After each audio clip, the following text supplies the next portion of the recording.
नमस्कार माझ्या सर्वांना, मी शिवानी गावाकडच्या स्वादमध्ये आपलं खूप खूप मनापासून स्वागत आहे। तर आज मी तुमच्यासोबत शेअर करणार आहे नान कटाईची रेसिपी, जी बनवायला पण सोपी आहे आणि खायला पण खूप टेस्टी झालेली आहे, एकदम खस्ता झालेली आहे, खूप छान झालेली आहे। चला तर सुरू करूया आजची रेसिपी। त्यासाठी अर्धा कप घी घ्यायचं, म्हणजे तूप घ्यायचं अर्धा कप,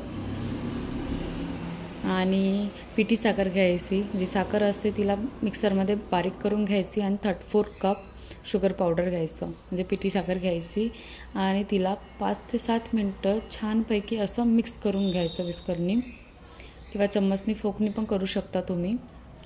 बघा अशा प्रकारे जोपर्यंत तिचा कलर थोडा लाईट नाही येत आणि थोडी हलकीशी नाही होत ती, बघा अशा प्रकारे। अगोदर कसं होतं, जाडसर होतं थोडंसं, आता बघा किती स्मूथ झालेलं आहे बॅटर, आणि हलकं पण झालेलं आहे, कलर पण चेंज झालेला आहे। अशाच प्रकारे फेटून घ्यायचं आहे। त्या अगोदर आपण कढाई प्रीहीट करायला ठेवून देऊ। कढाई ठेवायची, त्यामध्ये स्टँड ठेवायचं, आणि 8 ते 9 मिनटं बरोबर प्रीहीट करायला ठेवून द्यायची मीडियम फ्लेमवर।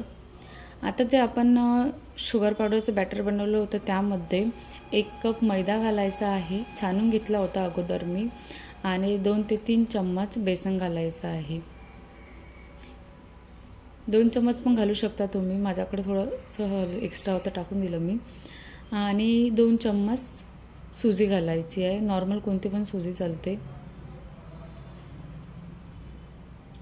सुजी घालायची, आणि अर्धा चम्मच बेकिंग पावडर, थोडंसं नमक, आणि 2 pinch of baking soda, optional आहे, आणि थोडंसं इलायची पावडर वगैरे घालायचं। तुम्हाला डेसिकेटेड कोकोनट आवडत असेल तर टाकू शकता, नाही तर स्किप पण करू शकता। मी 1 चम्मच टाकलेला आहे, ऑप्शनल आहे ते। आणि आता हे सर्व मिक्स करायचं, आणि हाताने थोडं बाइंड करून घ्यायचं। आपल्याला असं खूप डो नाही तयार करायचा आहे, पूर्ण फक्त एखादं बाइंडिंगसारखं करायचं आहे। आपोआपच तो सेमी सॉफ्ट डो तयार होऊन जातो। नंतर 1 चम्मच घ्यायचा, आणि त्या चम्मचच्या सहाय्याने बरोबर सेम साईजमध्ये नान कटाई तयार करायची। अगोदर मी एका ताटाला थोडं तूप लावून घेतलेलं आहे, आणि त्यामध्ये बटर पेपर घाललेलं आहे।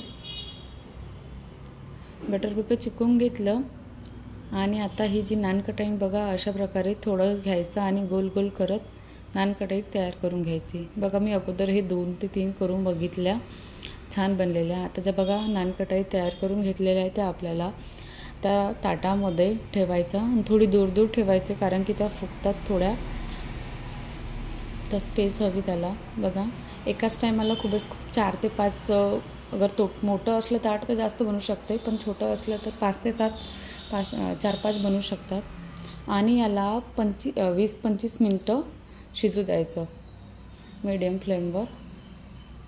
बघा थोडीशी कसर बाकी आहे, आणखी थोडंसं शिजायचं आहे, आणखी आपण थोडं 5-10 मिनटं शिजवून घेऊ।